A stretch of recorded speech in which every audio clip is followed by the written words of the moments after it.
Okay, so I'm stupid. We just had a war where I didn't die at all, and I got keg kills, and I was recording and not streaming. But I still want to do a mock war roster, so we can do that.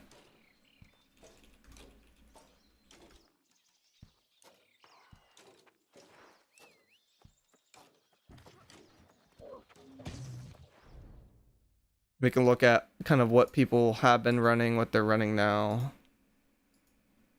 Uh, go through that. Cousin, I just did a rookie streamer move and hit the recording button instead of the streaming button. And then proceeded to have one of my best wars in a while.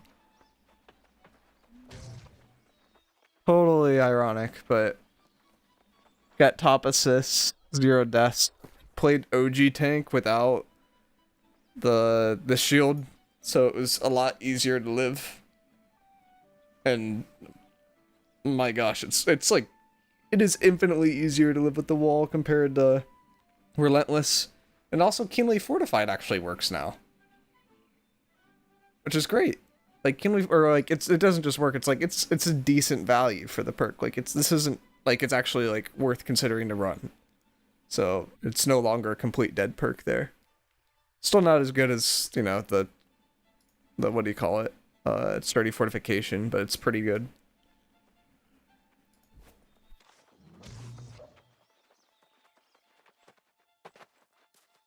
But shoot, maybe I have to do one OPR match now.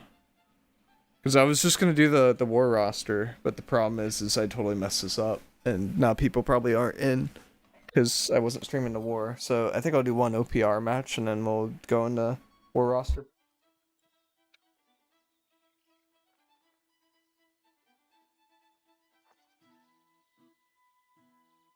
Which is fine.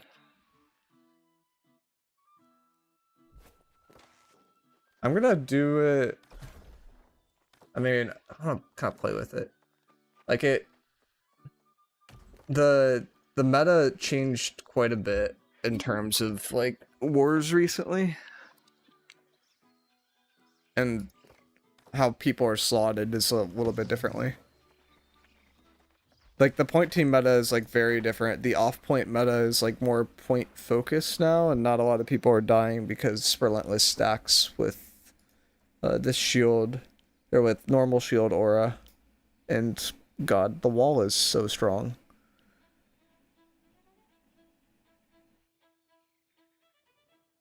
Like you gain a bonus elemental armor now, and you take less damage from all elemental sources, and Keenly Fortified is buffed. Like Jesus Christ. Like they made it so good. Don't you think the turquoise gems are better for tank? They aren't. That's actually probably worth showing you guys. I did some math for this one, because I had to show people that they shouldn't be running turquoise gems.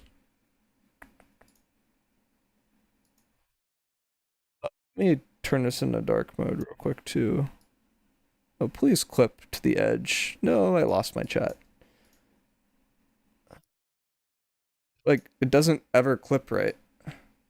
I like to put my chat in a certain spot, but the problem is it doesn't like clip to the edge of the monitor sometimes and messes everything up. Please. Okay. Nope. It's misbehaving.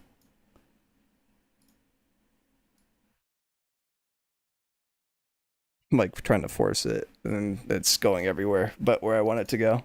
Oh well. I'll just flip it, I guess.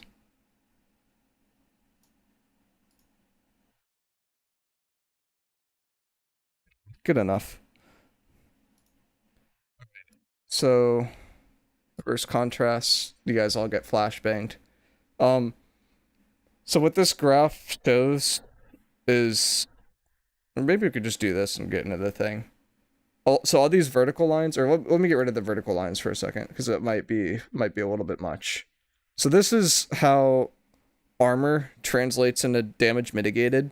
So like as a tank right now, for example, I have 3,167 physical armor.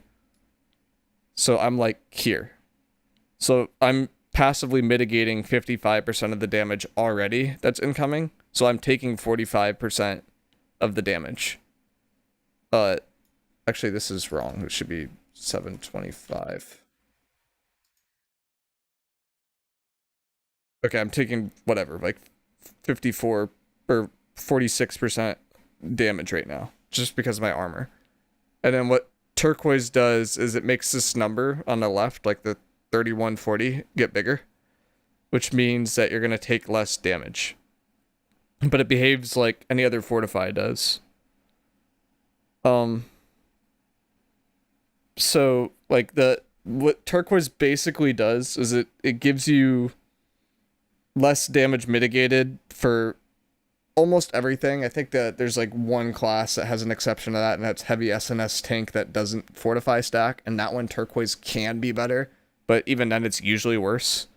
And for everything else, turquoise is strictly worse. So if I were to do these vertical lines, what these vertical lines are is just examples of armor. So we have light, we have featherweight, we have medium, we have heavy, and then we have heavy with void dark plate. So my armor is like a little bit higher because I have the shield, and then it's shit. I'm just gonna decline that and take the temp ban. But my armor is higher than this because of a few passives. But those passives won't affect the value of turquoise, so we can kind of ignore it. Like 200 con, like that's like that should be an additive effect to the armor, or not 200 con. Or no, yeah, it is 200 con. Like you have other bonus effects for armor, so like this one's a bonus effect for armor. And then call it these. So like I think 50's armor, yeah, 50's armor, and then 200's armor. And then turquoise just makes all of them a little bit better. So if I look at turquoise with eight equipped, I'm over here at like 58% damage mitigation versus like what 54 before.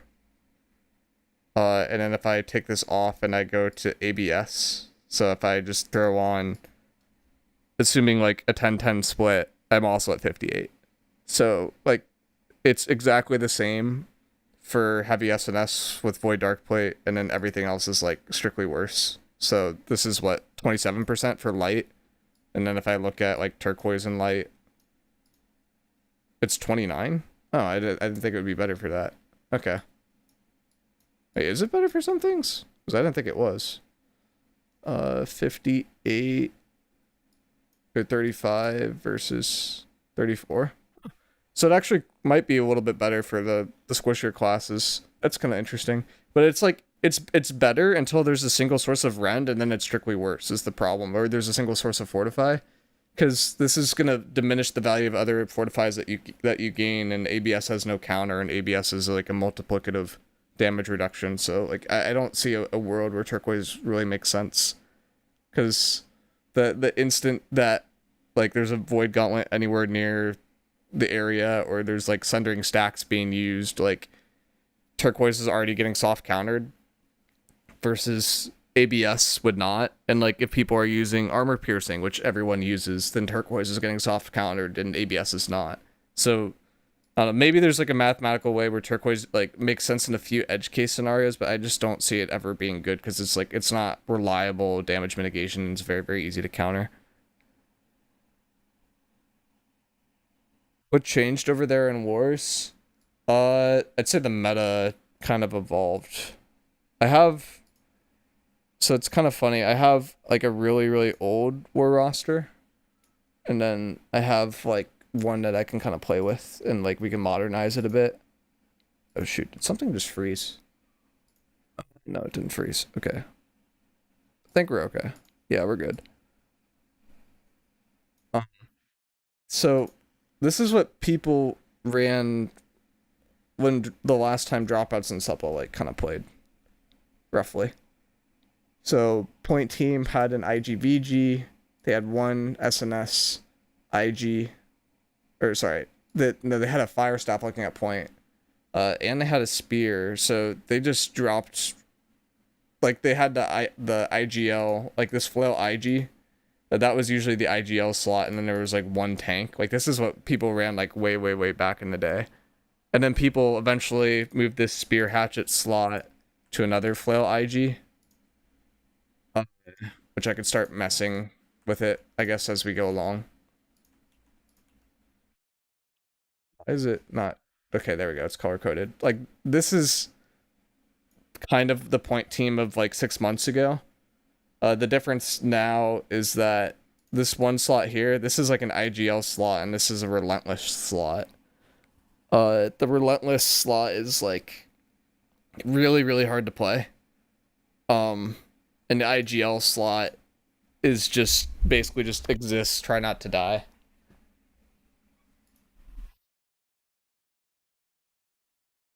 And that has changed over time because of Relentless coming into meta. So like as Relentless has become meta, people realize that you can't really run it on this SNS IG slot, like you're just too squishy. So they have a flail using it now, and the other flail can kind of do whatever they want. I think the ideal war roster that people aren't doing right now is probably something like this, where this guy is on Relentless, and then if you're on Relentless, you need to run Stoneform, otherwise you're just gonna get blown up. Like this is probably what people should be running, and then this is also Stone. Just ignore the ultimates; those are just completely messed up. Like this should be Deado. Uh, and then this is not really Bile anymore, but like I think ideally you want to have uh like if you can spare your IGL and put your IGL in a role that actually has impact, like Great Axe Warhammer. So this is like what Whirl I think would ideally do. Then you could double SNS tank, and then you could still run Relentless on the Flail IG, and you just gain a ton of benefits because you have more ice showers. You have double tank, and what double tank lets you do is it lets you play wider. So like, if this area is the point, like this area, you could have like one tank out left and one tank out right, and then that just allows you to hold more passive space. And by holding passive space there, your team just naturally can exist on the point a little bit better. You just passively get tick. It's just people aren't really able to run this a lot because IGLs a lot of the time just take this flow IG slot. And the flow IG slot is just there because it's a class that generally gets valued by existing, and IGL just most of the time plays to exist. It could be better, but you need a very specific build for it, and big and fortify stack for flail can work. It's worse as you stack more fortify though. Like you could, like for turquoise, like as you see this curve, like as I get more fortify, like it tapers off. Like you get a lot of value early on, and it starts tapering off. So I think it actually can get worse the more fortify that you're stacking to run turquoise. It's not like Void Dark Plate. Like Void Dark Plate makes every other instance of fortify better. Like turquoise doesn't do that. Um,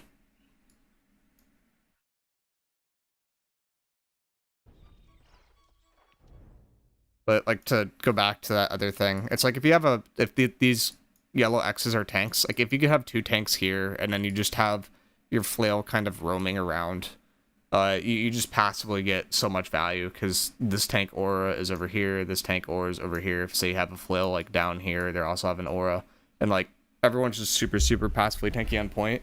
What people are having to do right now to make up for the double flail IG thing is that they just basically stack the tank and a flail on the center of point, which means the outside control is like significantly weaker, which means you passively just get farmed by spears on the outside, and it just leads to all sorts of problems. But in terms of current meta, like Great Axe Warhammer's here, very common still. I think this is ideal, like for point team, but we aren't there yet. Firestop IG here can be IGVG too. I think it's a little bit meta dependent. Right now, honestly, it might be better to go IGVG because people have an issue with getting showers on point, but it just depends if the IGVG can be healed or not. Like the main advantage of doing a Firestop here is that Firestop doesn't need a lot of heals, and these classes all need a lot of heals. Going to kind of top left and top right quads. The main thing that has changed is that this Firestop IG slot is like very often just Spear Hatchet now. And then they're I guess it's probably not for top left. For top left, top right, you probably do fire staff. So, but for bot left and bottom right, where this was like BBVG or some other like kind of techie class, this is just spear, hatchet, and medium, and it just looks inward on point and just does a crap ton of damage.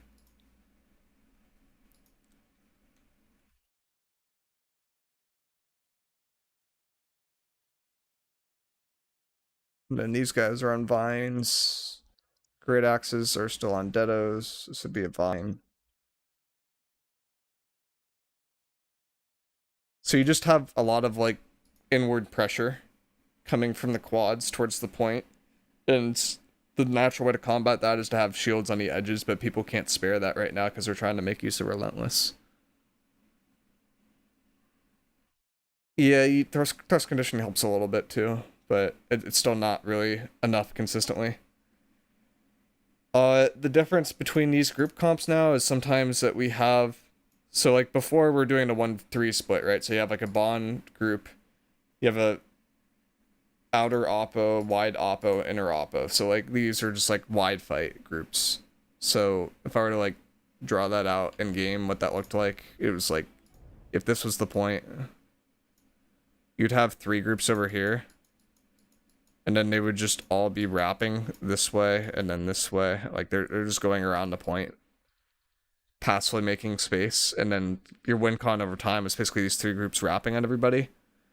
In practicality, what this usually turned into is like the other team had a kill squad, just fight your kill squad. These guys just went at it back and forth like out in Narnia, because they're just constantly trying to out wrap each other, and by doing that, they just end up further out. And then you had 2 groups that were kind of looking inward.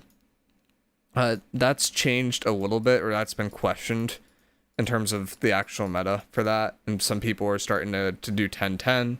If they're doing a 10-10 kill squad fight, that means they have, like, say we're the attackers. Now we have one guy fighting out here for wide for who knows how long. We have another guy that's just trying to keep this edge, and then we have 2 people pushing up through Bond. Usually what that turns into is you have one group push up here, one group stays over here.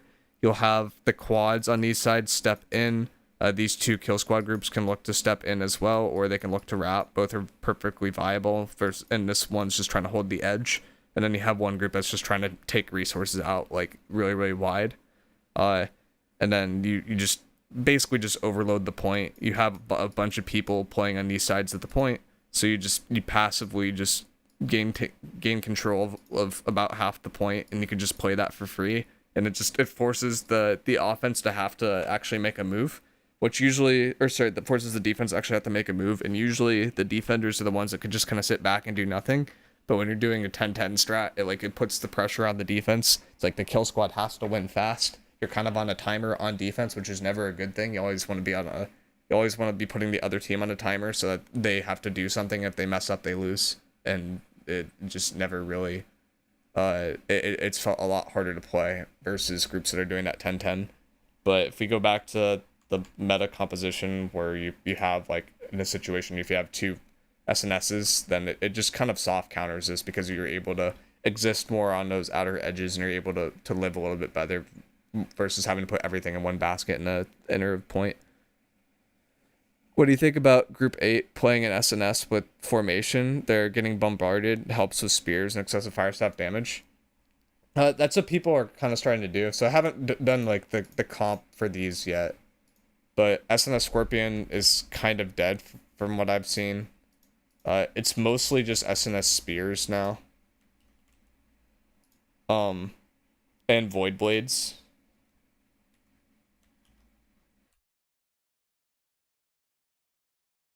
Do I have a blade?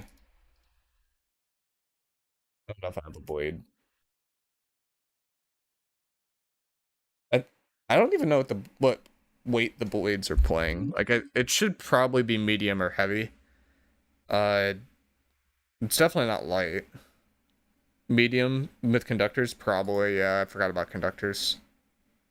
Conductors is really good. I think these guys are basically just on the stone form. They're just there just to like do heavy attacks. I don't think they're trying to vine combo people very much.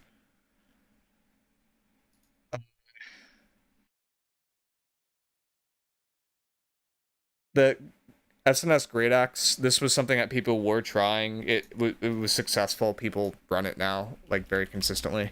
And I think a lot of people are just throwing stone forms at the wall and aren't really going vines as much for Kill Squad. Just because it's kind of needed to live. Like, I think your SNS Spear, like, at least one of them could probably run it, but SNS Great Axe is definitely viable. If we do 2 Bond groups,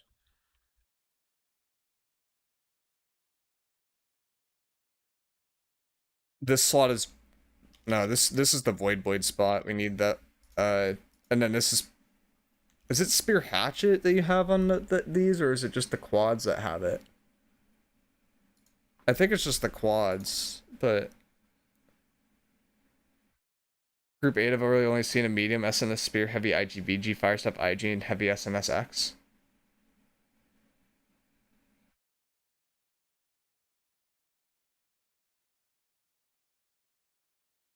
Instead of the Great Axe. I know that the Great Axe is used, I just don't know where. But I think it makes sense to at least have another spear, like either an 8 or 7.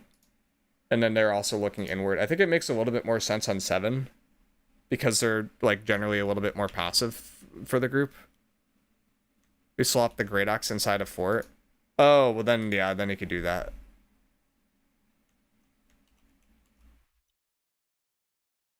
It's Spear Hatchet is just been very popular recently. It's been the kind of the Kill Squad thing of choice.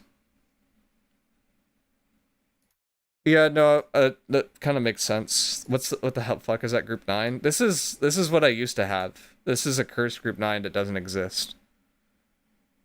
So we have one group 9 that's basically just trying to stall, right? So this is probably just dual SNS Spear. Maybe it's Great Axe. Like, both of them are good enough. We'll just do one and the other just for the sake of variety. We're probably going to have a lot of IGVGs in here with Void Blade, but that's okay because they exist pretty well in the wide fight. And I'm probably doing another... I feel like I already have too many Fire Stabs, though, is the thing. But, like, there's really no reason to go bow right now. And there's not really a good reason to go musket. So I just keep throwing in fire stabs, but it feels really stupid because I just keep throwing in fire stabs. Like, you either keep throwing in fire stabs or you do like triple melee. You probably have to do another fire staff.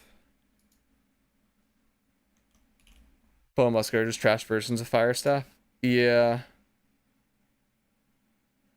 But like, why would you run the bow? Like, what does the bow even do? Is it just there because people don't run thrust, but then like just run spears?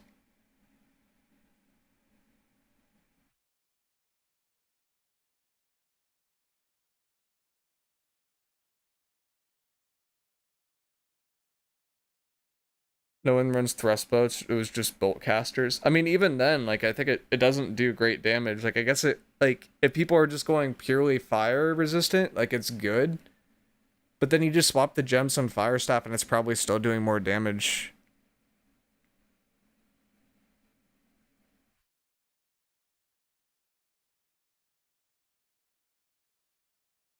I mean, I'll keep 2 in there just to say that we have variety, but like, I don't know what the wide fight comp is. Actually, I do know it's IGVG for us. There's another IGVG in there. Like, it's just, and these are just blades. Like, I feel like I'm kind of overdoing it on the blades, but it's just it just lives very well and it maintains space very well.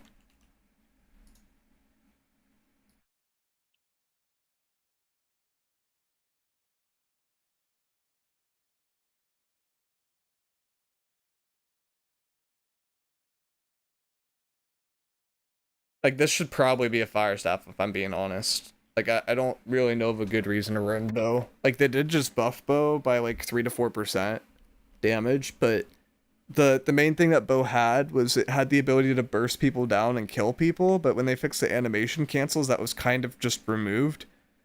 So now there isn't like a real good way to just kill, like, burst people down anymore.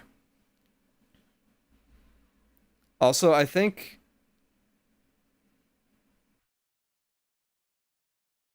like the outer oppo group, like this SNS Spear, like it almost needs Stone Form because this is the one that's going to be taking a lot of aggro all the time, and it's just going to be holding the edge, and it's just going to be getting blown up.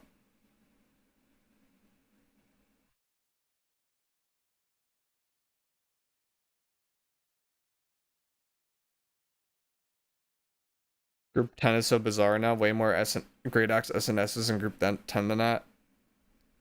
Yeah, I mean, I don't have a ton of expertise into this. I know the SNS Great Axe has been a class that's been popular, but I don't like. I know it's good because of Reap, and I know it's good because it has Mail, and I know it's good because it has Grav. Like it's basically just it has good. It's good at chasing, is what it is. It's like a really good chase class.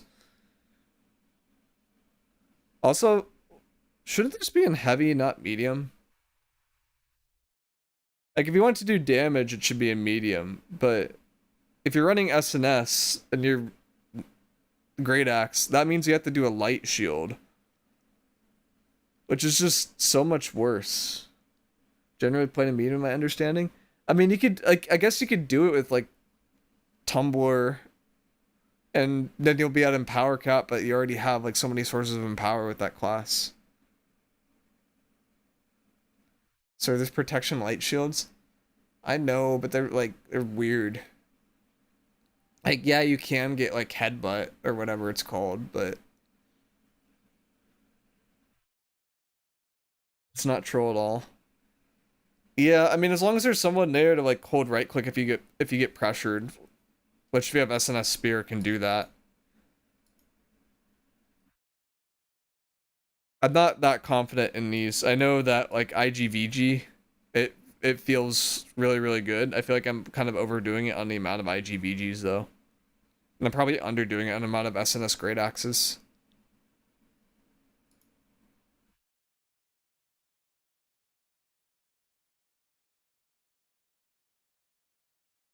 But I feel like this isn't like this just kind of makes sense though if you have a class set up like this. Like you have SNS Spear that is kind of your initiator, or like it's there to kind of maintain like where your line is, so it's a holding space class. SNS Great Axe is like more the one that would, I guess that's more the initiator.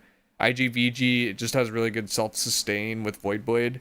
Has a lot of pressure, has good chase. And then you have Scream for when your SNS Great Axe actually tries to go for stuff. You have Shower when you're trying to catch people. And then the Fire Staff's just kind of the nuke in the backline that's trying to finish people off. There's a Bolt caster in your group 10 tree in your Discord. I have one in here right now, more of like as an honorable mention. I honestly don't think it's probably not even good enough to be run. I think it should probably be another Fire Staff. But it's just like I look at this and I'm like Fire Staff, Fire Staff, Fire Staff, Fire Staff, Fire Staff, Fire Staff. Like there's like 6 or 7 Fire Staffs and it feels like you're like almost overdoing it. But honestly, let's just send it because I don't think Bow is that good. And the reason why I have the finisher ones for on the outside and the IGs for the inside is, or like I think finisher, it just allows you to do more damage generally. But IG is good if you're playing like kind of close to point and you're not in a as big of a position where you need to live. Like if you're doing fire stuff IG though, like I think you have to do like 150 con, and then at least 150 con. If you're doing fire staff finisher, I think you can go to an 100 con is the difference. So fire staff finisher just has more burst. So Bow's weak as fuck. Yeah, Bow. The problem with Bow is they fixed all the animation cancels where you can go for heavy attacks. Like you can do heavy into heavy, and then you like heavy attack rapid fires. Like all that was fixed. So Bow doesn't really have the burst that it used to have. Like with Boltcaster, the whole gimmick was if you hit people a certain amount of times, it drops lightning on them, right, and does big damage. Light attacks on Bow, like they do no damage. The heavy attacks deal decent damage, but now you can't use the heavy attacks quickly, so you can't stack those, so you can't proc it. And then you're like kind of left relying on Bow's abilities, which are just worse than Fire Staff's abilities. It's just like it doesn't feel great. The quad DPS Fire Staffs are sometimes cheating with Void Gauntlet offhand. I mean, you can do that, but it's like the instant you pick up a Void Gauntlet, now you have to up your con, so it's just worse than Finisher. Like, the only reason why I would debate going Void Gauntlet is if you struggle with Empower and you want to use Tether for, like, Empower sources.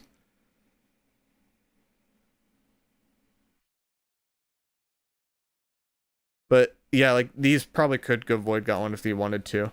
I think Devour is still underrated, but the main reason that I had Devour on here originally was it stacked with the ring that scaled off at elemental damage, and it was a different type of elemental. So you basically just had more damage if you ran Devour.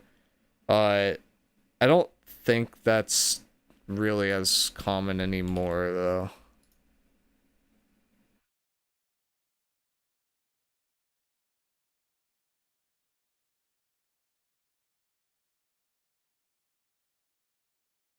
And the other noteworthy thing to point out here is there's really only 3 heart runes being used, like 3 and sometimes 4 with tech ones, but it's mostly just Deado and Stone Farmers, a little bit of Vines, and a little bit of. I think Devour is like a little bit of a techie. It's just not that great.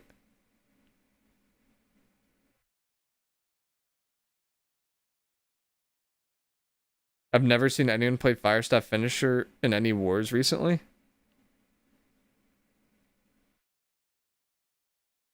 I just don't see a reason why you'd go Firestaff IG. Firestaff VG, like it works, but it's greedy. Like if you're doing Firestaff VG, I would expect you to run like 150 to 200 con. I would expect you to run featherweight.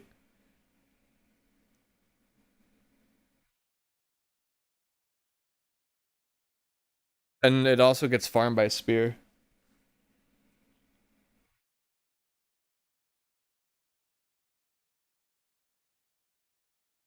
IG is just 15% just like finisher, so I'm not seeing how it's worse. It's mostly from a living standpoint. Like the reason why Firestaff IG would have higher damage or would have lower damage than Firestaff Finisher is because you could run more int with Firestaff Finisher.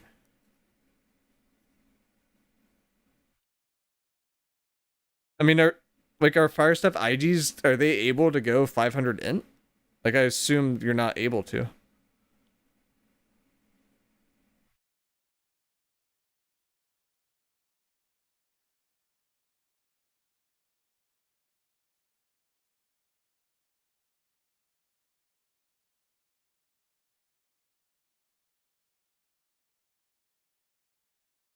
450 int, 200 con.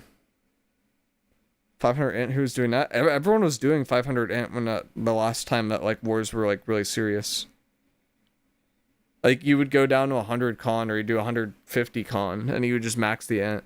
Like if you're 200 con, like if everyone's okay with the damage at 450 int 200 con, then yeah, Firestaff IG makes sense. But most of the players I knew were pushing in as high as they knew, as they could. I think SNS is too strong to go 150 con in comp wars.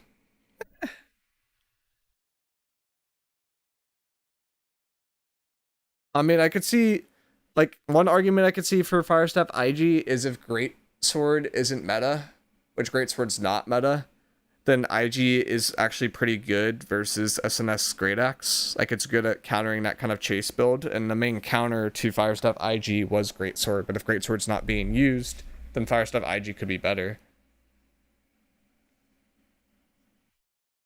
I, I get 470 with 150 con. Firestaff IG just gets farmed by Great Sword and Spear. Yeah, I mean that's what I'm. Yeah, that's what I'm like thinking too. But I don't think Great Sword's that common anymore. Like I could see an argument to make the kind of safer ones. So like your passive bond Firestaff. Like yeah, this could be Firestaff IG if you wanted to, but I would just think anytime you're like pushing an edge, like you really need to have the finisher as like an extra way to live. Damage is way too high to play Greatsword. Yeah, I mean, but Spear is still very, very common.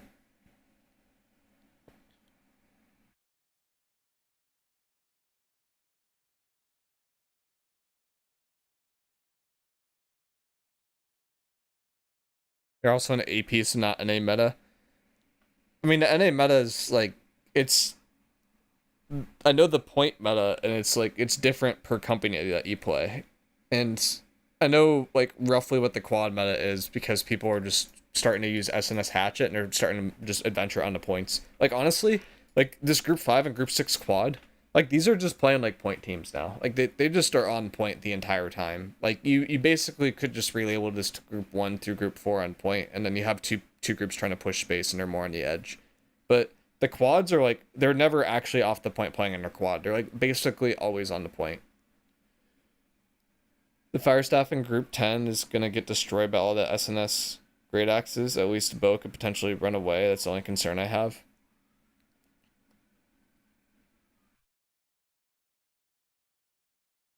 Yeah. Also, the other thing I didn't really look at here is I don't know what life staffs if they're running rapier or if they're going for hatchet now.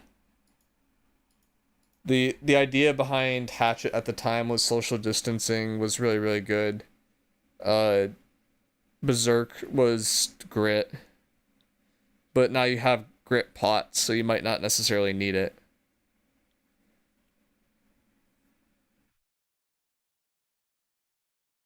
Grit pots suck. I mean, there's still tech for certain roles, but I agree that they're probably generally worse. Kill squad killers still run hatchet. I mean, that would make sense.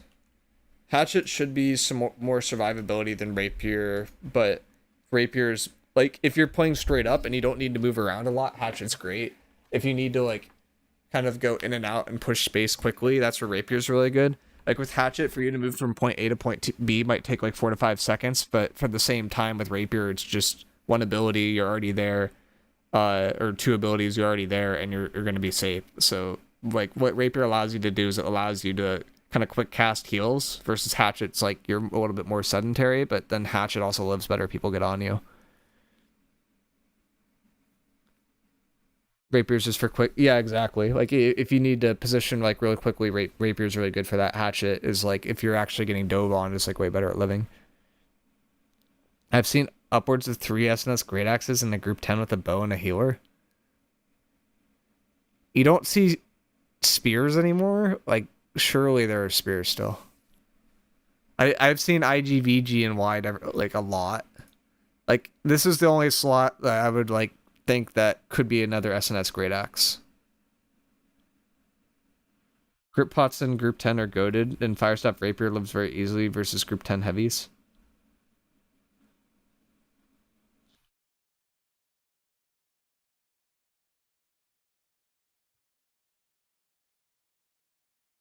Like, grip pots should just be good in any spot where they just can't easily be stripped. So, like, I'm looking at this now, like, the point team I personally like a lot, but what this requires is that your IGL actually has hands and can play a normal class. So, like, the IGL would need to be on Great Axe Warhammer, or the IGL would need to be on Tank. I don't think the IGL could play the flail slot here really well, and if they do play the flail slot, then you have to this slot has to pick up relentless. Also, this should be heavy. Uh, and then what that does is it just makes it so that your point team has to like stack all the time on like one location, and they can't really spread as much. What roster is this again? This is a mock one. So like this part I know for sure. The other part I'm kind of just going off of what I've seen.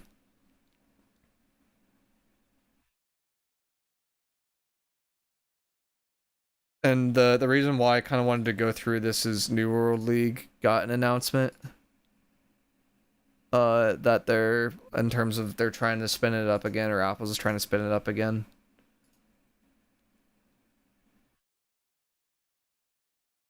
So people are going to be kind of looking at this again, or they're going to be looking at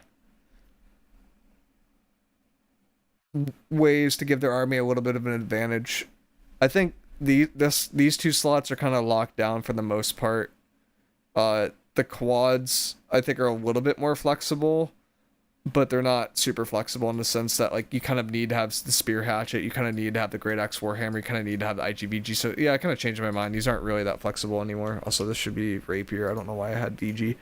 Um, the top left, top right, it's somewhat flexible with the fire staff slot, but you definitely need fire staffs that are looking inward. So you can't just have like one fire staff here and then have your quad fire staff. So you need to have some fire staffs.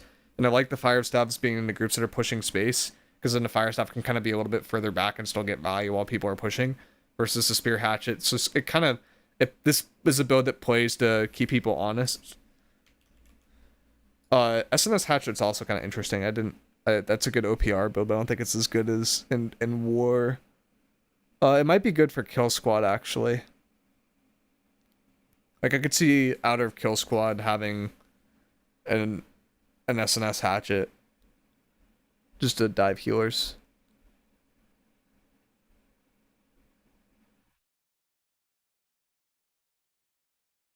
What do you think of how they're doing it? There's an A team and a B team, but they share slots as mercs.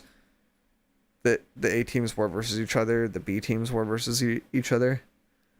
I mean, the whole point of having an A and a B is so that the players can still get experience. And then I assume that you can merc both ways too. Yeah, the share slots as mercs. Yeah, I mean, I don't think it's bad. Like, I think it's better in the sense that people can get practice, but also, like, assuming I'm not kicked. Okay, I'm kicked. Like, if you look at the map and they're doing this on Valhalla, there's not that many territories. Like, assuming that they do 2 teams per color, that's like 12 companies, right? And there's not like... Actually, I guess there are exactly 12 territories, so I guess everyone could have 1 territory if you wanted to do it that way.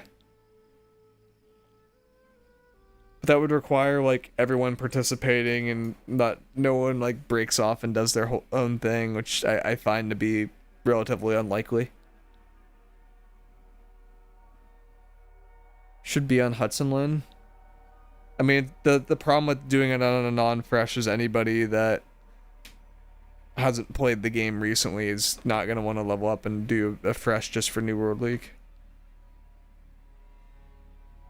Play Val, it's like the server with the most open world griefers. It's literally because there's no other great choice. Like, you can do it on a fresh server, but you'll instantly run into issues where people don't want to get a character up to speed, or like, say you draft this S tier player, but they're playing on a 675 gear score character because they're not really taking it too seriously. Like, you just run into like all sorts of drama.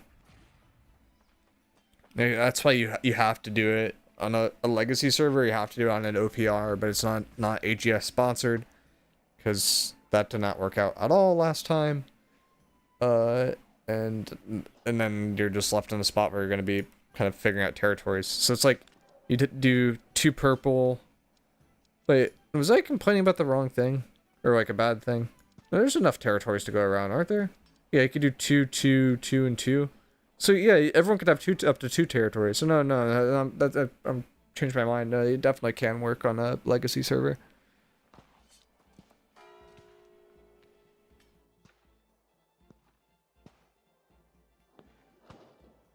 Which company is giving away 2 territories though?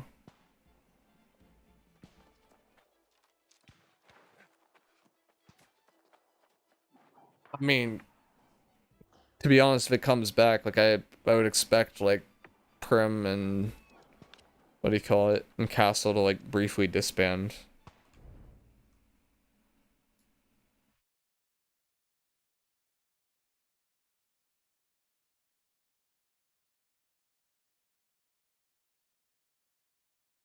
I'm changing my mind on this.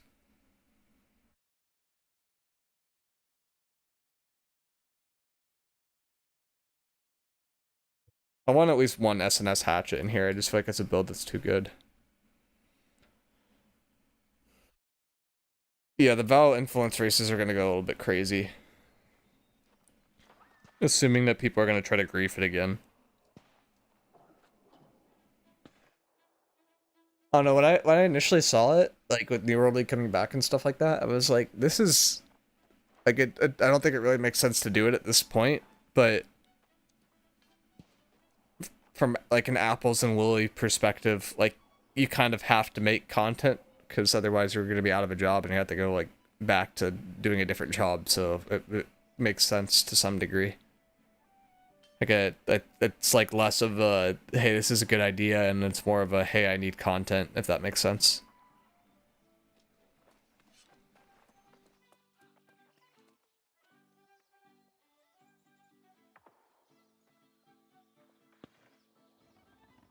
But in terms of roster, I'm confident about 1 and 2. I'm relatively confident about 3, 4, 5, and 6, and I'm not super confident about 7 through 10. But SNS Spear is a really good build that is starting to be run a lot. SNS Hatchet is like the new assassin-esque build that lives pretty well and does a good amount of damage, and I've seen that in some wars.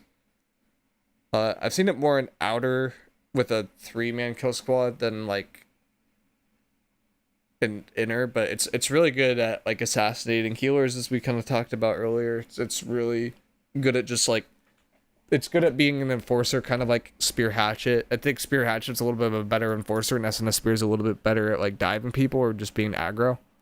You definitely can't run vines with this though. This is also a stone form. These guys are honestly borderline stone form as well. Like you can run vines, you can run stone form. I think it's more likely that like people run vines in this kind of class as like an extra combo tool to secure a kill, but um, yeah, I could see it going either way.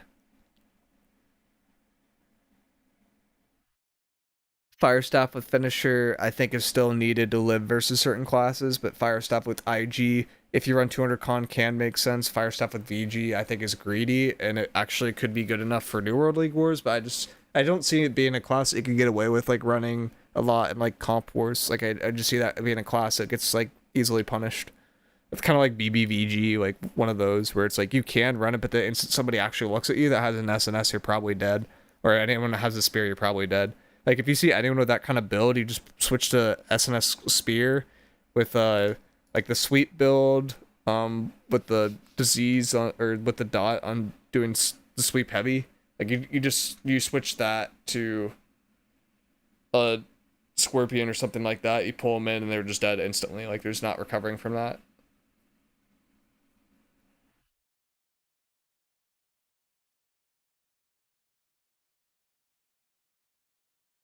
And it will be the interesting part about this too is like these last four groups are like really rotational. Like I have this set up as a 2-2, right? But people have been running a 1-3 as well. And if you run a 1-3, certain builds that are greedier become better, like Spear Hatchet becomes better, Firestaff VG becomes better. Because you have one side it's like basically guaranteed to win, and you're just trying to win faster. So those builds that are greedier are better at winning faster, but they get punished when it's more of an equal footing. So those builds become better. You start seeing more VGs. You start seeing like more greedy builds. And it kind of becomes a race of who can kill each other faster on the outside and take that pressure inward. The big difference I've seen in a lot of wars recently is it comes down to your VGs, like your like well IGVG, like the showers specifically, like with companies that tend to be less good, like Tenacity, like I was playing with earlier. Like I swear the IGs in Tenacity generally get more value than the IGs in like COI or in Prim right now. Like there's such a big difference in the amount of people that get caught per crash, and I think part of that is that players in the better wars know to force out IGs and know that those players are squishy. But then another part of it is that people are like kind of more unselfish in these wars with those classes and like tend to actually force positioning to get the IG off to get the clump crash that's guaranteed to kill like 3 to 5 people. And it's just like such a big difference if you can kill 3 to 5 people per crash versus if you're killing like 1 to 2, or in some cases with Prim like 0. And that spot where I could see being like a really big skill gap in terms of like draft capital. Like if you have an IGVG that like actually works really well, that it's something that I do have blades here, so I can put in blades, or I can put medium or heavy. That's good to know, because these are all blades. But I just see this being a really big way to get value that people aren't like taking advantage of right now. Oops, that's the wrong one. This should be blade. And then this isn't really a blade. This is a heavy. The heavy ones can go to blade if they're kind of getting farmed, but it's not recommended.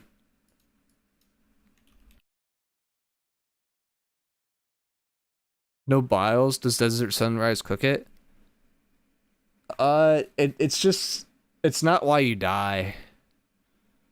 Like healing is really really strong, and even with the disease, like you're not gonna be able to consistently kill people. And it's like it's where you're aiming to bile too, right? Like if you're aiming to bile on point, what that would require is that people are actually caught in a clump, right? Like say there's a clump here. Like this clump needs to be encased with ice showers and need to be caught so that people can't leave. And then the deados would need to not kill them for the bile to get value. And then the bile would need to be down to prevent people from being healed up. So they would not be able to pop a like a Quen spot or something like that. Like it's so conditional for bile to get value now. Like it's too conditional to the point where it doesn't really make sense.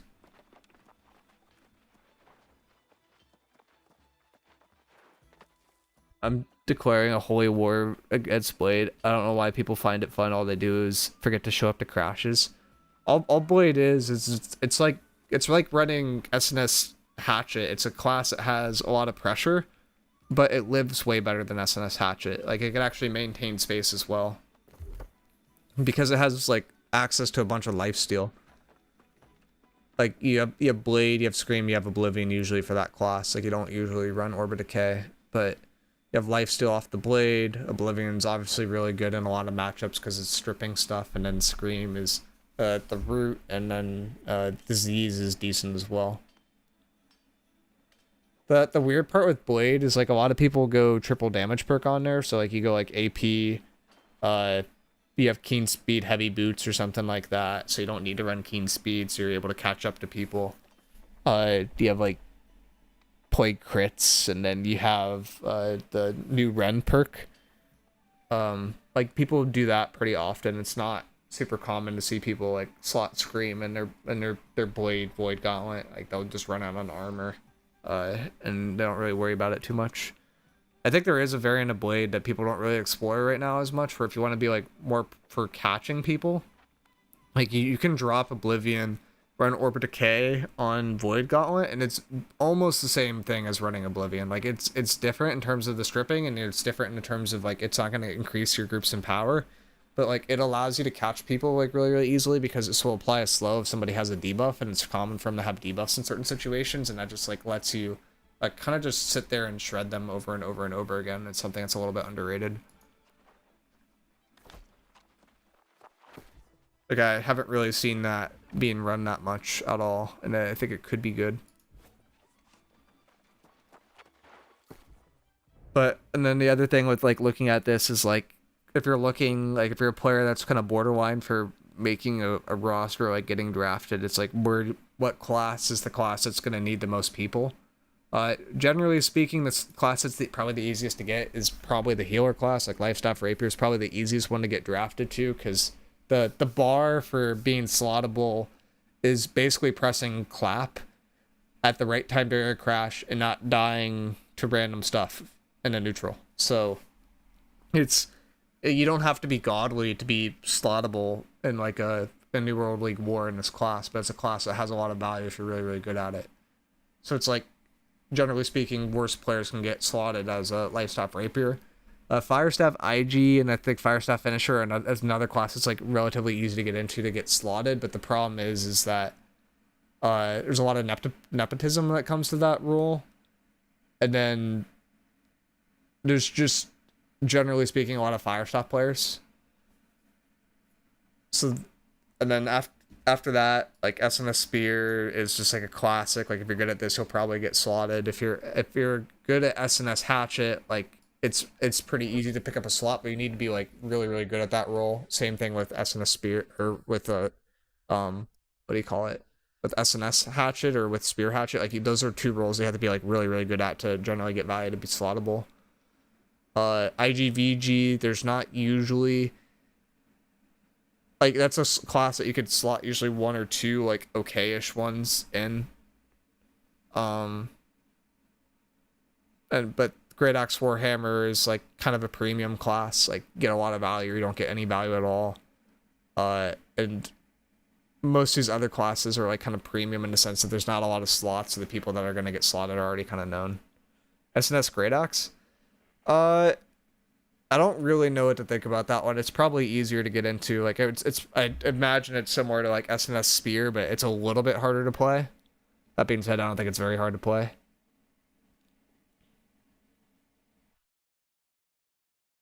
So like top three in terms of like trying to get in if you're borderline is like Life Staff, uh, probably SNS Spear, and then after that I'd probably go to IGVG, either Blade or Orb.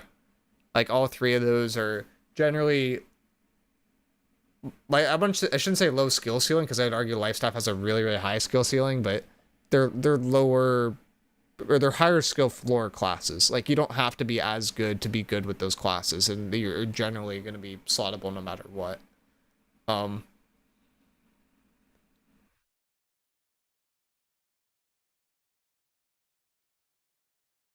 a flow IG historically is like a really easy slot to get into, but the problem with it right now is it's one of the harder classes to play with Relentless. Like if you need to play Relentless, like this is not a social slot anymore. Like it's a I'd argue Flail IG is a harder class to play than SNS IG now. If your Flail IG is running Relentless and your SNS IG is not. Like I just did a war with SNS IG. I was playing in the middle of like 15 to 20 man clumps, and I did not have any threat of dying whatsoever because of the wall buff, where they, for some reason, decide to also increase your elemental armor while you have this on, and they increased the amount of elemental damage reduction from Chromatic Ward, and they increased Keenly Fortified all in the same patch. So the wall became like insanely good, like overnight. And you can just kind of just sit in crashes and chill. Like you don't really have to think about it too much anymore. Like I could sit in a 20-man crash and I'd go down to like, 4 or 5k HP with the wall, but like I'd be alive. No bows or muskets. Bow and musket are like musket's fringe. Bow is I don't think bow really works. Like you can argue that you could run a bow in this like group 10 slot. You can argue that you could run a musket in that group 10 slot. That would be like the flex slot for that, and I don't see either one like really owning a slot there.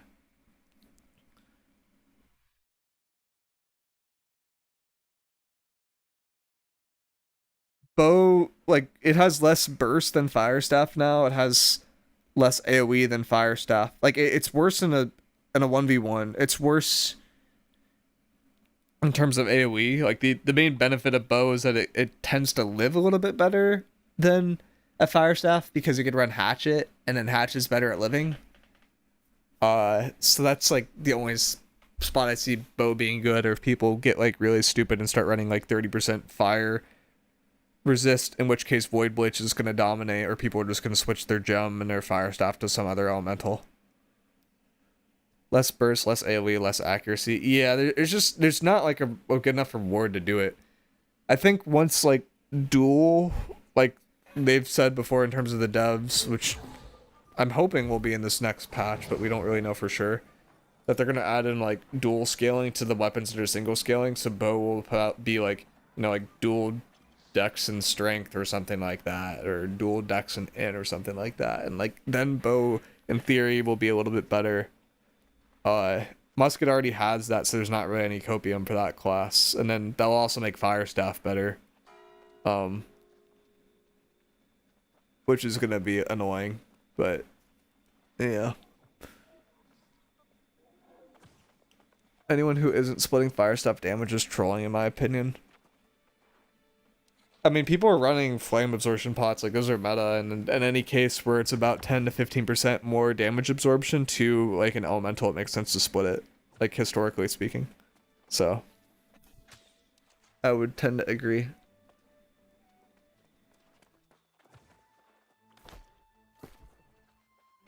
I am really curious if anyone's gonna try to like force Relentless onto the tank slot. Like that's the spot where I can see very easily a lot of companies just getting farmed.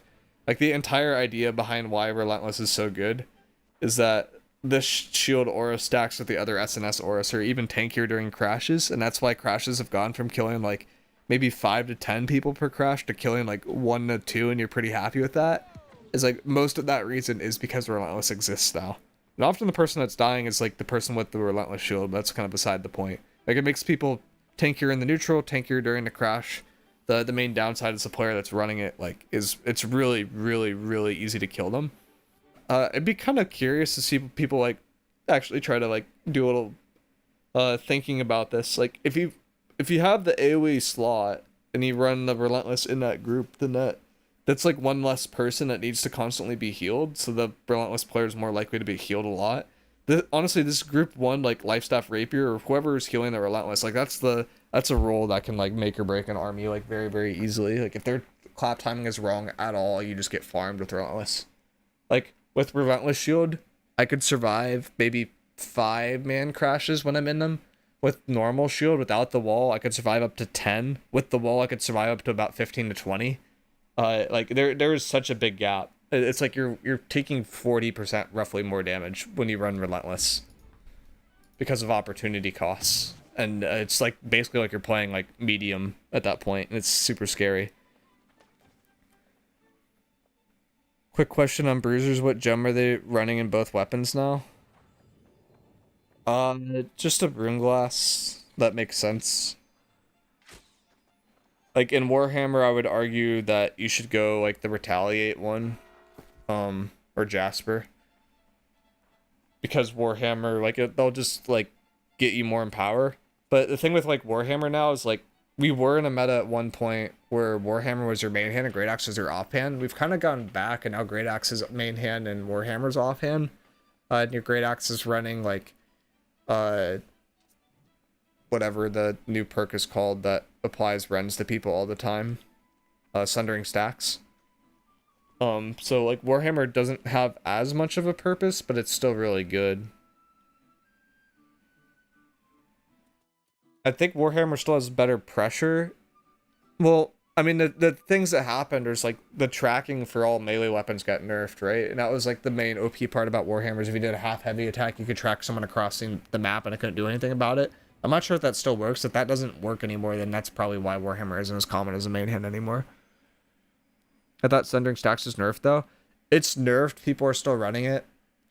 There's the way to think about it is Sundering Stacks is giving your entire army a damage boost, and like you're comparing it to Attunement, which is like not that good of a perk anyway.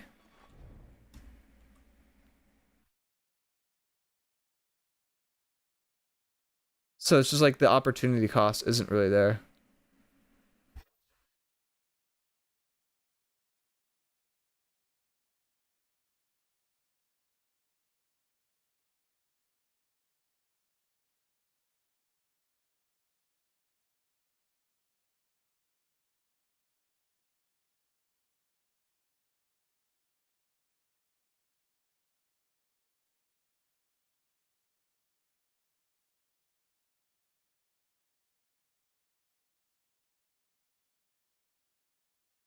Looking at your roster now, I mean it's similar until you get to Kill Squad, and then it's very different. Yeah, the triple melee with Fire Staff I think is the biggest thing. But this slot, like I have seen this a lot. I could see this being a Great Axe, but like I've seen this IGVG a lot.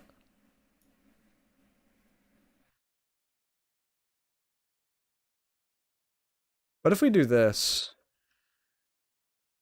If I drop one Fire Staff and then do a quad melee? I don't like that.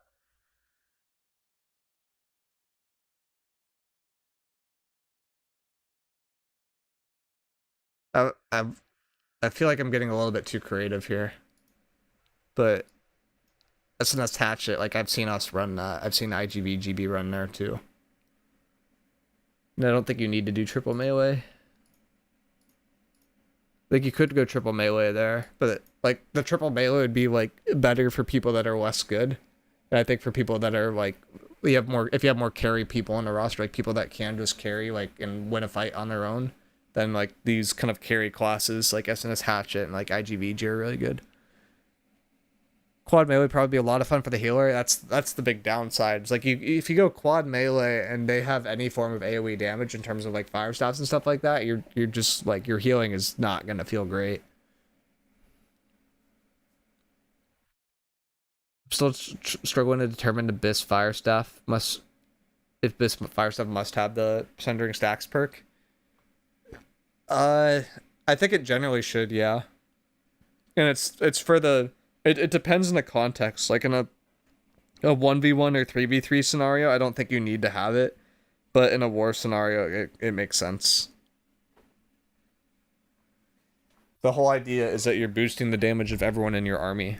Like, so it's generally a better perk to run than attunement. Like you're going damage perk, you're going proc perk, and then you're going that. Or you're going damage perk and you're going weapon perk with like refreshing pillar of fire, and then you're going for sundering stacks. There aren't a ton of like insane fire staff proc perks either, so there's definitely an argument that sundering stacks is better than the fire staff proc perk. But I would argue that fire staff doesn't necessarily have one bis anymore. Like the only thing that's a lock-in is that you need to run AP. And then you can go sundering stacks or non-sundering stacks. But you need to, like, if you don't run sundering stacks, you need to have a weapon perk, and then you need to have a proc perk. If you run sundering stacks, you're most likely running a weapon perk. But if you want to go pure damage, I guess you could run a proc perk. It's not going to be significant enough of a damage gain to really be able to justify it, in my opinion. And like refreshing pillar of fire is just like, it's so good. Assuming that you can actually hit your pillar of fires, but like if you're not hitting your pillar of fires, I don't know what to tell you.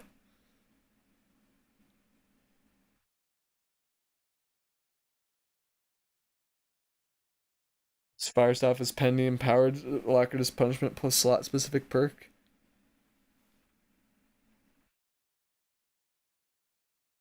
I mean, yeah, you have your proc, and then you have what the proc would be pendy empowered. Is pendy empowered and proc? Does that really work? I forget what slot this even is.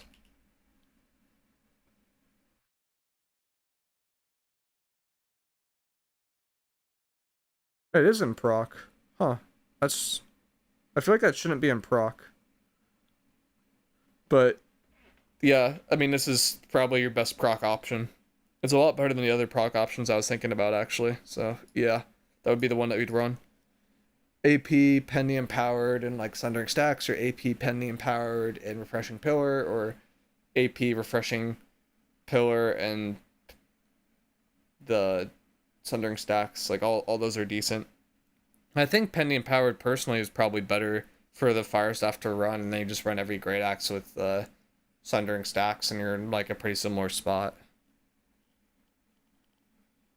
Like Great Axe legitimately doesn't have another perk that's like really slottable, so it just makes sense for them to use it. Like they were using attunement before, or they're using like the new perk where if you go for a light attack and then go for an ability and then go for a light attack and ability, you get 10% more base damage. But like the benefit of that is like so minimal compared to just running sundering stacks. It doesn't really make sense for the Great Axe to run anything except for sundering stacks.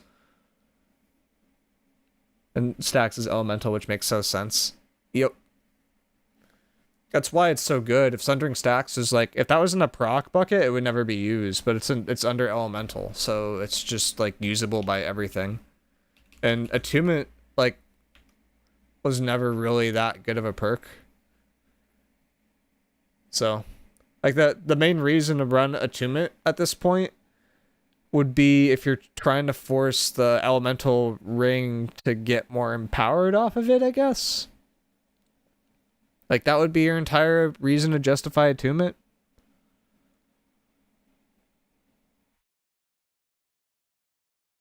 Which I don't think is the best reason.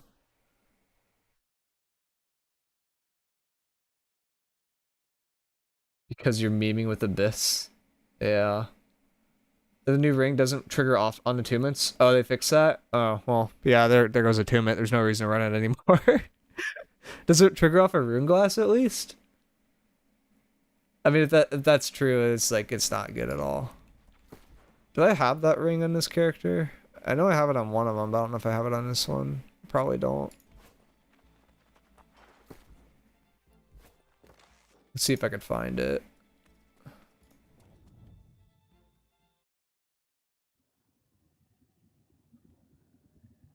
But TLDR on new war meta is Void Blade is popular. SNS Great Axe is a thing. SNS Spear is a thing. Great Axe is dead. Bow is dead. Musket's dead. This guy has it. And I'll look at this other character too.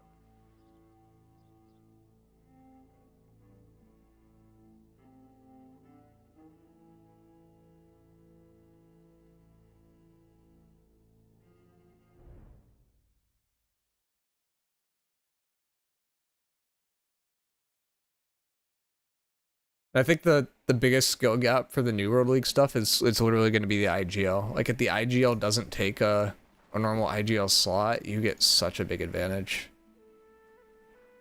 Don't have it. Let's go fresh.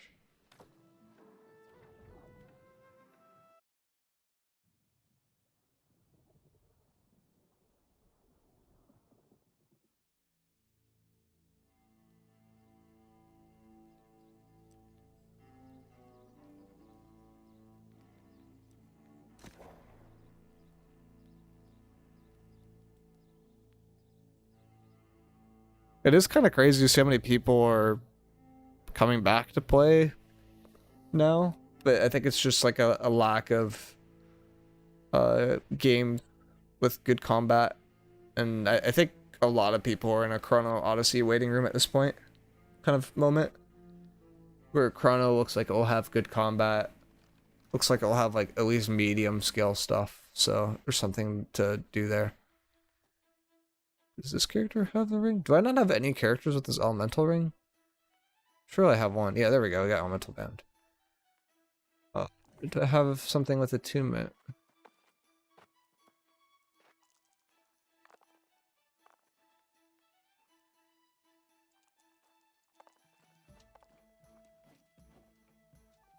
That'll work.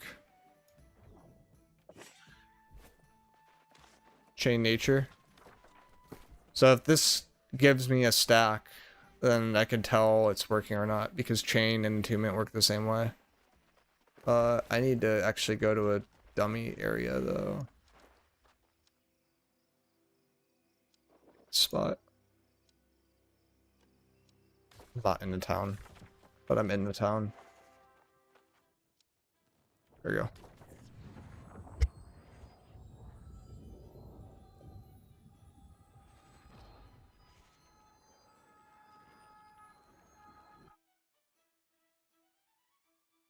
It was really funny when this ring came out, because it was like, there's no really good damage artifact to run there anyway. And then it was like, oh yeah, everyone gets like 30% in power for free. And it was like, well, it's like, that changes a lot. That's cool. Forget where that ring drops. I don't even remember anymore. I'd have to go look it up.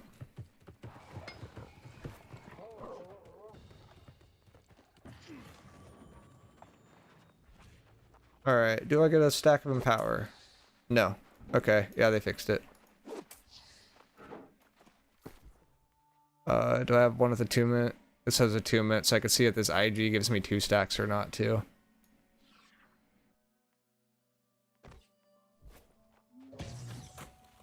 I only got 1 stack. So yeah, attunement's not working. Does an elemental gem work? Do I have anything with an elemental gem? No, I don't. Oh no, it's not good enough anymore if attunement doesn't work. Like, that just kind of kills a lot of stuff that's going on for this guy.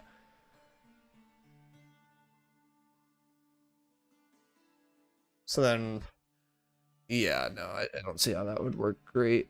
Oh, jump should, but it's very hard to keep up the stacks. Yeah.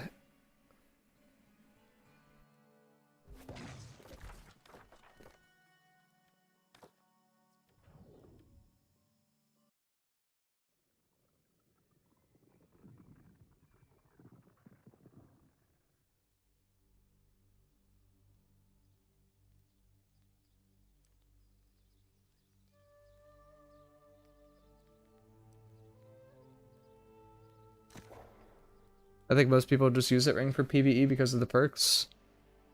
Yeah, it's not really everyone slots this thing now, and that also damages BB a lot. That ring's not good because BB like has a really big issue where it can't get in power or can't get enough in power, and that ring made BB a lot better.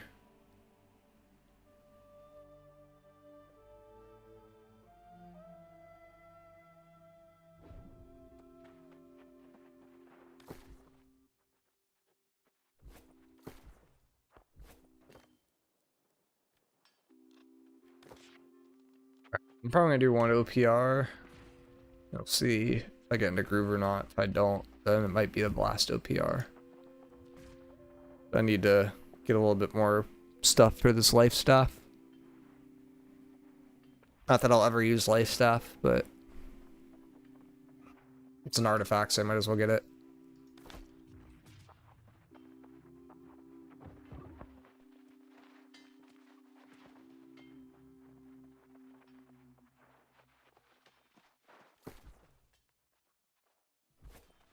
I thought BB might have been good like last patch for a little bit before they fixed sundering stacks, because BB had a way to just get max stacks of sundering stacks on any target that you're hitting, so BBVG is doing a lot of damage because it had a lot of pierce.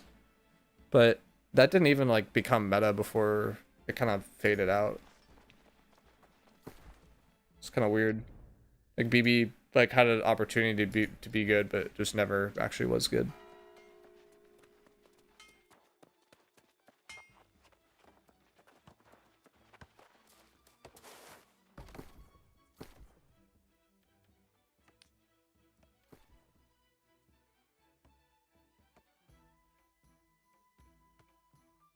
I can still make a lot off of these.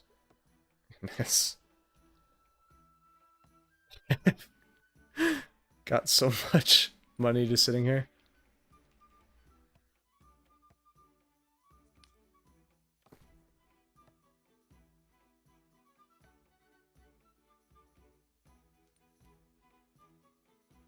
So some of this, I guess.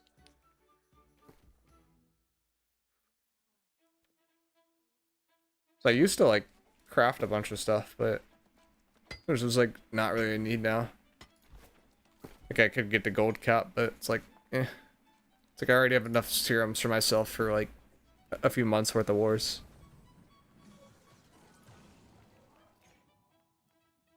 But this character has just a bunch of stuff.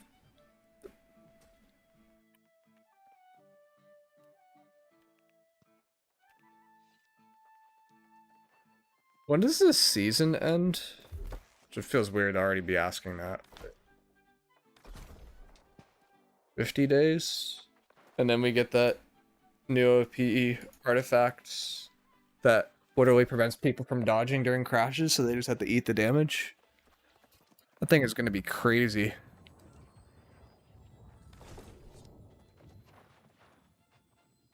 Low Micro, will you update the IG medium Void Blade build for season 8? I always watch your builds, man. They're so good. Like I definitely need to update them all, but it's been like an effort thing. Like if you have a build, like I'd be happy to critique it. I don't know if I'm gonna make more builds or not at this point. Like I've kind of just been doing stuff a lot more casually than I used to do it.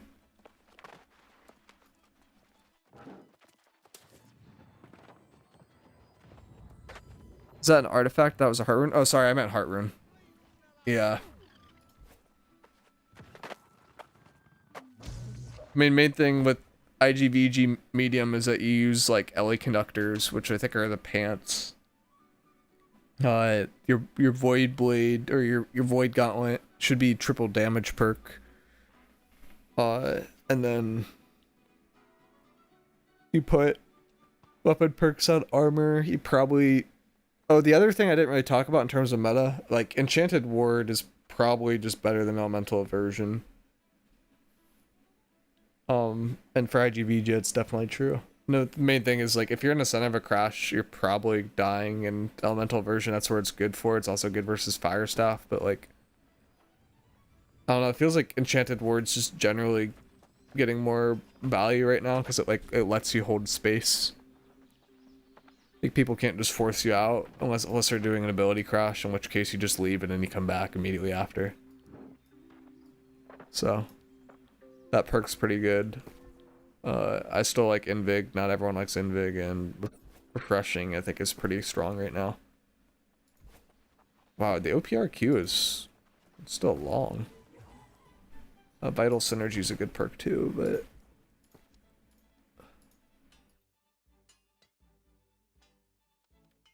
it's not worth the price tag it usually has.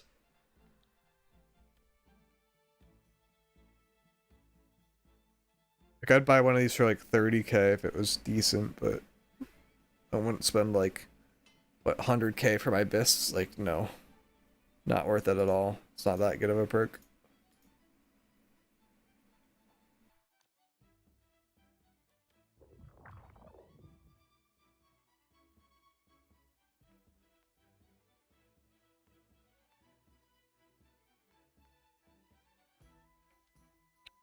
See the queue pop and just wait and see if I can snipe one of these.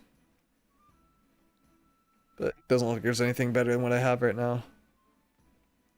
Yeah, this would be good, but it's too expensive. That was like 5k, I'd buy it. But Vital Synergy is just like another divine that you could run. I don't think any of the other new perks are really that good, but that one's good. One in Sundering Stacks is pretty decent, but it's not that OP. I'd argue Sundering Stacks is actually pretty weak, but the only reason why it's being used right now is because there's like an extra slot that no one's using.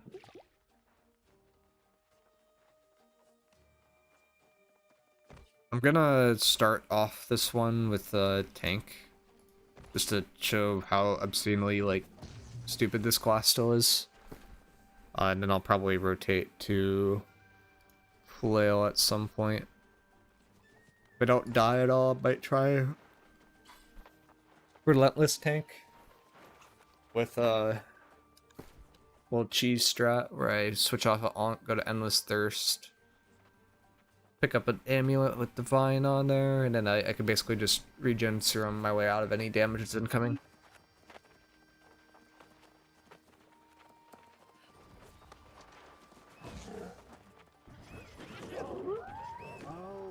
I haven't really been playing OPR that much. I can play it for like a day or two and then I kind of get bored of it. And it's just like, I feel like there's other games that are pretty fun right now and I've been playing them.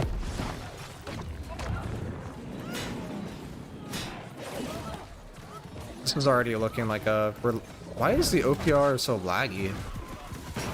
Is it just this map?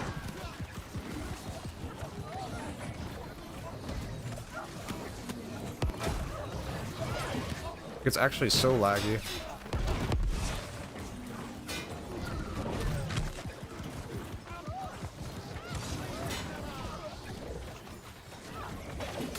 Yeah, this guy's on Relentless. I think I could already swap to Relentless. Like, it feels like you have enough heals to where it would make sense. But I need to get out of combat to do that.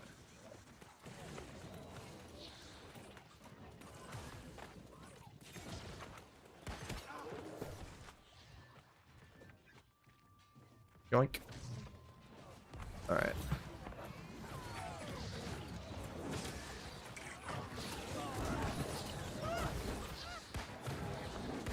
Now we're squishy.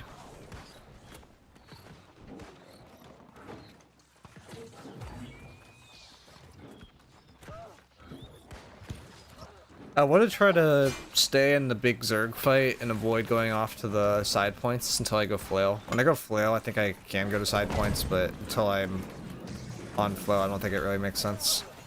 But yeah, there's a change where you can actually dodge with the wall now if you have your offhand out. Which I think is a bug, but it makes the wall a lot better.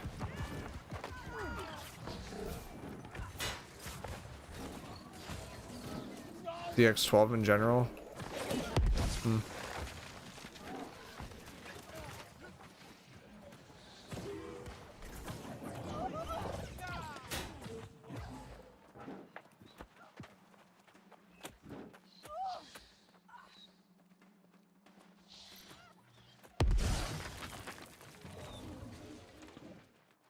With the lag? New OPR map? Yeah, this one's new. It's definitely a better map.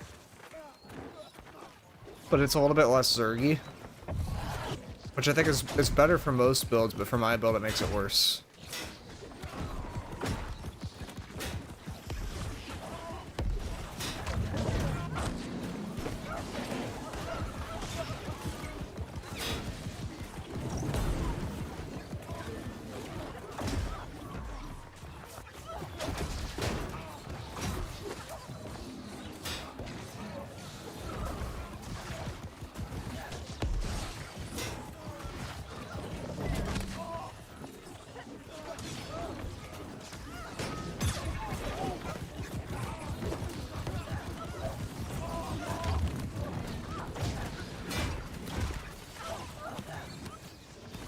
Crazy that this greatsword's living.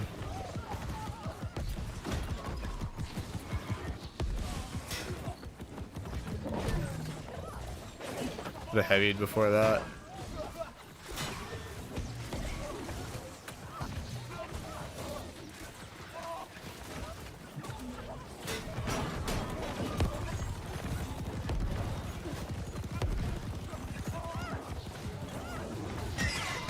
I was trying to keep my healer alive, but kind of went in.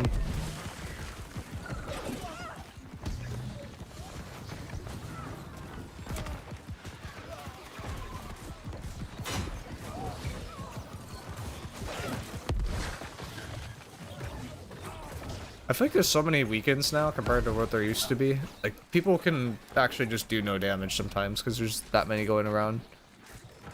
OPR is just a light armor rat vest right now. I mean, yeah, until featherweight's nerfed, it's probably going to remain that way. I mean, and Tumbler, but it feels like those aren't getting nerfed at all for some reason.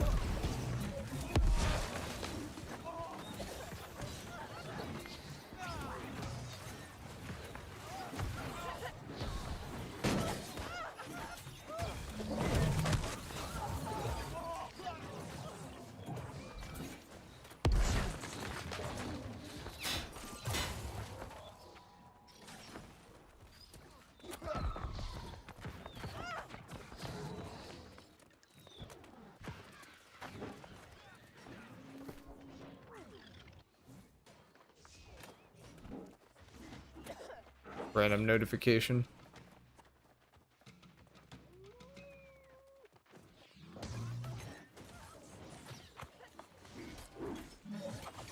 Hit him with the heavy root. Curse tech.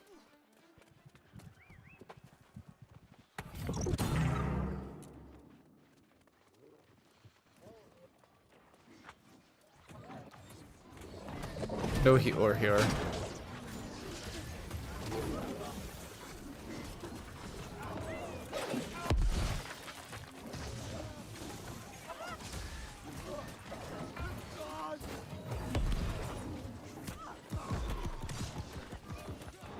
I already had to leave.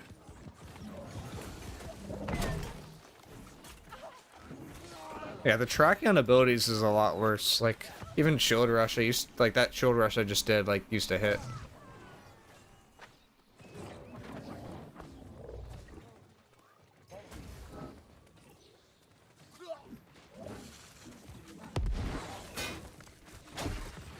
Which I'd argue probably shouldn't have hit before, but redoing all my muscle memory now.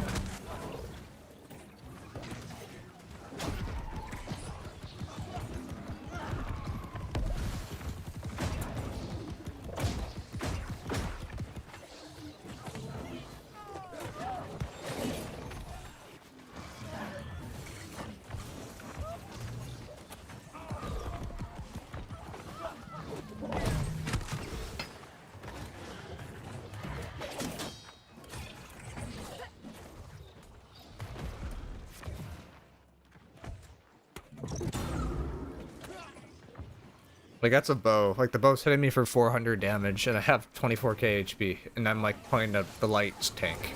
Like, the squishy tank. Like, why would you ever run bow? It literally doesn't do anything.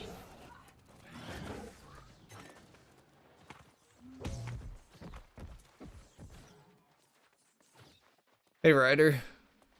Not much. We had a war that I recorded instead of streamed by accident. Like a newbie streamer.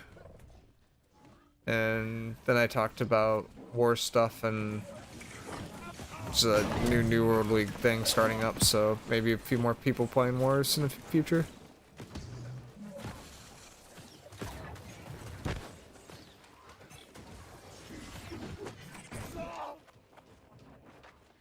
Okay. You do the mock roster already? I did one. I don't know if I'm like completely happy with it, but this is what I have for now. Like, and this is different than what most people would have, but I'd argue if you could put the IGL in a different slot other than the Flail slot, this makes more sense. Um, and then these should be the same as most people, and then these might be a little bit different.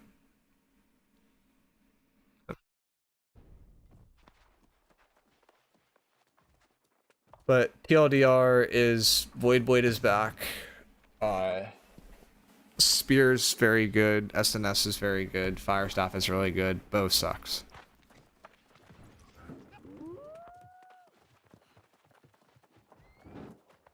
This map just the back capping map? Like, the OPR matches just never end now. Is that like all that's different?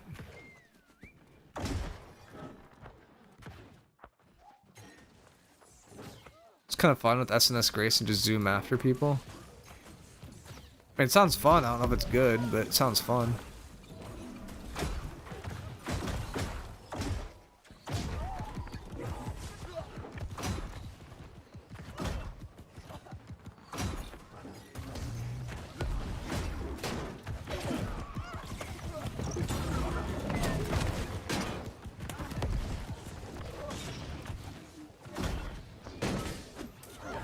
This is where I'll regret having this other shield on.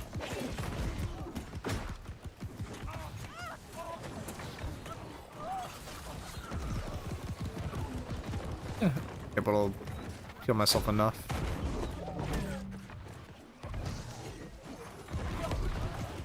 Whoa.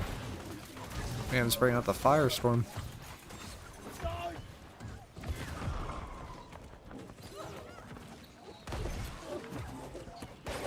And a lot of people have the keen speed boots now too, which makes a lot of builds that had issues closing distance before like a lot better.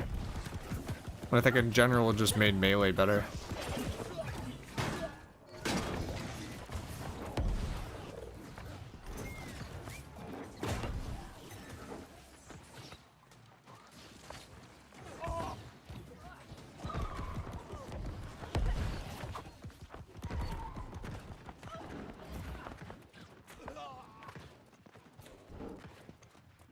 Why are keen speed boots still not craftable?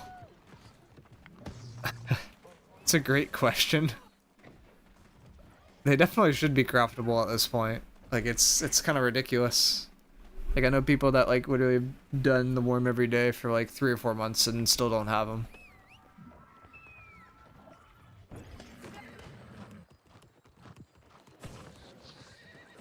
They unfortunately are like really strong.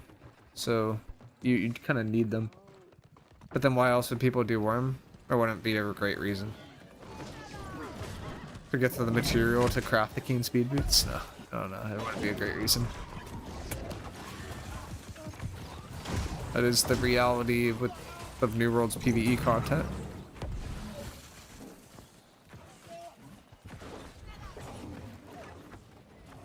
Had 200 plus clears and no boots. How many weeklies versus dailies? Because weekly has double chance, right?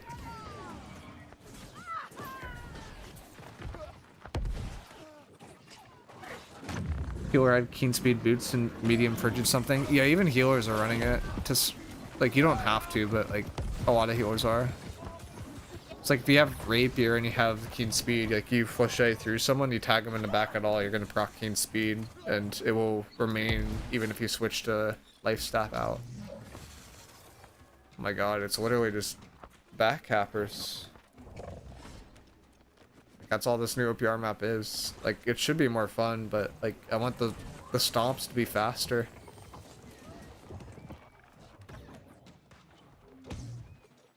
Petition to decrease the amount of score to win in OPR.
Every week, most days. Damn.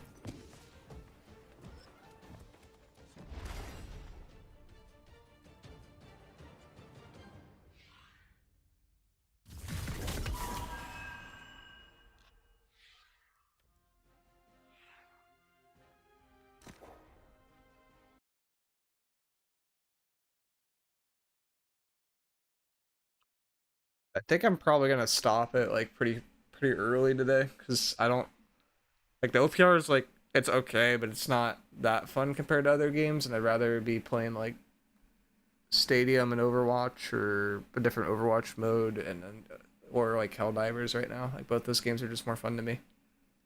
Helldivers has been really fun. They've been putting out a lot of new content. It's been good.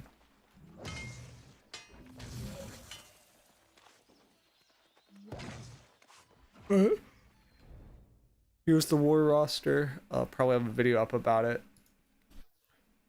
or some variant of this, but these squads could change a bit. This whole meta can change a little bit. This is the general idea. I'll see you guys later.